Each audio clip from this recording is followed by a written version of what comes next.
For the repair of the Deif insulation amplifier, the following procedures were necessary: replacement of various electronic components and general cleanup of the unit.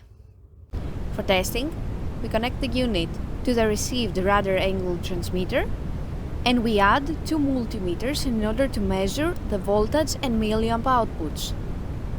By rotating the transmitter, the units react accordingly, and at minus 10 volt the output is 4 milliamp, and at plus 10 volt the output is 20 milliamp.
It is now clear that both units are operating successfully and are ready to be delivered to the customer.